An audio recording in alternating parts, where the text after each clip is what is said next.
தாவேக அரசு பொறுப்பேற்றதிலிருந்து ஏற்கனவே திமுக அரசு அப்படித்தான். ஆனால் இன்றைக்கு தற்குறித்தனமான ஒரு ஆட்சியை கடந்த 3 மாத காலமாக நடத்தி கொண்டிருக்கிற தாவேக அரசு வாக்கு சேகரிக்கும் போது வக்கணையாக விவசாயிகளை ஏமாற்ற வேண்டும் என்பதற்காக 5 ஏக்கருக்குள் நிலம் வைத்திருக்கிற அத்தனை பேருக்கும் விவசாய கடனை தள்ளுபடி செய்கிறேன், 5 ஏக்கருக்கு மேலே இருந்தால் அவர்கள் வாங்கிய தொகையில 50% தள்ளுபடி செய்கிறேன் என்று மலிவான வாக்கு அரசியலை வாக்குறுதியாக கொடுத்துவிட்டு இன்றைக்கு ரீல்ஸ் மூலமாக, கவர்ச்சி மூலமாக, குறுக்கு வழியாக, ரூட் மாஃபியா மூலமாக தேர்தல் வாக்குரிமை அல்லாத 18 வயதுக்கு கீழ் இருக்கிற சிறுவர்களை வைத்து ஆட்சியில் பிடித்திருக்கிற திரு விஜய் தலைமையிலான இந்த தாவேக அரசு தன்னுடைய முதல் திட்டம், முதல் சலுகை தமிழ்நாட்டு விவசாயிக்கு தந்த அந்த விவசாய கடன் தள்ளுபடியிலே ஒரு மிகப்பெரிய மோசடியை செய்திருக்கிறது. அது திட்டம்னு சொல்ல முடியாது. தமிழ்நாட்டு விவசாயிகளை ஏமாற்றுகிற ஒரு மிக மோசடியான ஒரு அறிவிப்பை இன்றைக்கு இந்த தாவேக அரசு வெளியிட்டிருக்கிறது. முதலமைச்சரான முறை எம்ஜிஆர் ஆயிரலாம். பக்கத்து மாநிலத்துக்கு போய் தண்ணி வாங்கிட்டு எம்ஜிஆர் வந்தார்னா இங்க இருக்கிற ஆளு தானே எம்ஜிஆர் நினைச்சு கர்நாடகத்துக்கு போறேன்னு சொல்றாரு. ஐயா, தமிழ்நாட்டில் அரசியல் மதம் என்றால் எம்ஜிஆர் என்ற ஒரு கடவுள். அவர் கரிஸ்மா கிட்ட யாரும் வர முடியாது. அதனால எம்ஜிஆர் படத்தை பக்கத்துல போட்டுக்கிட்டா தேர்தலுக்காக நீங்கள் எம்ஜிஆர் ஆகிவிட முடியாது. நீங்க கர்நாடகத்துல போய் பேசி பார்க்கலாம்னு சொன்ன உடனே 2 நாள்ல அந்த முதலமைச்சர் தயவு செய்து இங்க வந்துடாதீங்க, சூழ்நிலை சரியில்லை. சூழ்நிலை சரியில்லைன்னா நீங்க புரிஞ்சுக்குங்க. நேரடியா சொன்னா அசிங்கமா இருக்குங்கிறதுக்காக சூட்சமமா சொல்லி இருக்கிறார். மலிவான வீடியோ அரசியலுக்காக. ஏன்னா இங்க இருந்து கார்லயே போவாரு முதலமைச்சர், கார் ஓட்டினாரு, ஏர்போர்ட்ல இறங்கினாரு, கோட்டு போட்டாரு, கண்ணாடி போட்டாரு, போய் சிவகுமாரோட கை கொடுக்கினாரு.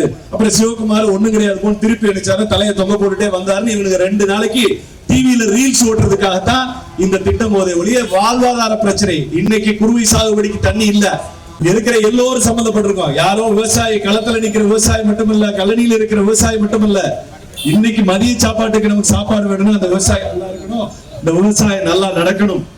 அப்பேற்பட்ட அந்த விவசாயிகளுடைய பிரச்சனைகளை முன்னெடுத்து அதிமுக இங்க நிக்குது. நீங்க நல்லா யோசிச்சு பார்க்கணும். விவசாய கடன் தள்ளுபடி என்ற பொய் வாக்குறுதியை திமுக போலவே திரு விஜய் அவர்கள் கொடுத்து விட்டு இன்றைக்கு அவர் சொல்லி இருக்கிற தள்ளுபடி எவ்வளவு கேவலமான ஒரு தள்ளுபடி. 5 ஏக்கர் நிலம் வச்சிருக்கணுமா, 75,000 ரூபாய் தான் கடை வாங்கி இருக்கணுமா, 25/1/2025 வாங்கணும், 21/5/2025 அதுக்கப்புறம் அதே 22/2/2026 கிட்டத்தட்ட 10 மாசம். 10 மாசத்துல யார் கடன் வாங்கியிருக்காங்களோ அந்த கடன் மட்டும் 5 ஏக்கருக்குள்ள இருக்கணும். 75,000 ரூபாய்க்கு மேல போகாட்டி நான் முழுமையா தள்ளுபடி பண்றேன். எப்படி கணக்கு பாத்தீங்களா இல்லையா? சினிமால பேசுற மாதிரி பேசின விஷயம் என்ன? விவசாயிகள் வாங்கின மொத்த கடனையும் தள்ளுபடி பண்ண போறேன்னு பேசிட்டு 1 வருட காலம் மட்டும் நிர்ணயித்து விட்டு அந்த 1 வருடத்துல 75,000க்குள்ள வாங்கி இருந்தாதான் பண்ணுவேன்.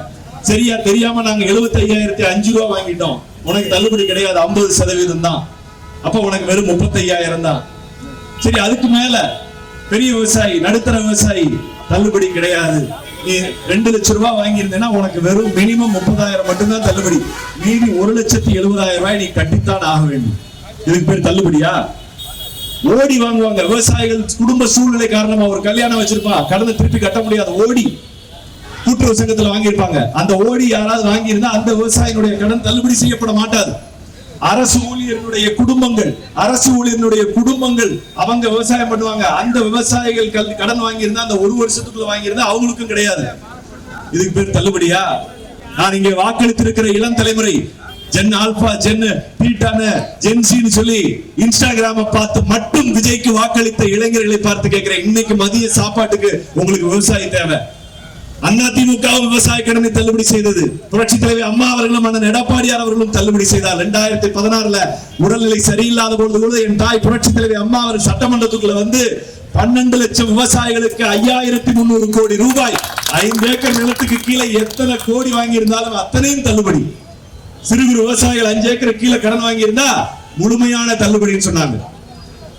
தாய் 8 அடி பாஞ்சா குட்டி 16 அடி பாயும். அண்ணன் எடப்பாடியார் அவர்கள் 2020-21 இதே விவசாய கடன் தள்ளுபடியை கையில் எடுத்த பொழுது 16 லட்சம் விவசாயிகளுக்கு அனைத்து விவசாயிகளுக்கும் கிட்டத்தட்ட 12,512 கோடி ரூபாயை ஒரே கையெழுத்திலே தள்ளுபடி செய்தார். இதுக்கு பேர் தான் விவசாய கடன் தள்ளுபடி. நீ பண்ணிருக்கிற பேரு விவசாய கடன் மோசடி. வாக்குக்காக விவசாயிகளை ஏமாற்றிய மோசடி அறிவிப்பு தான் இந்த தள்ளுபடி.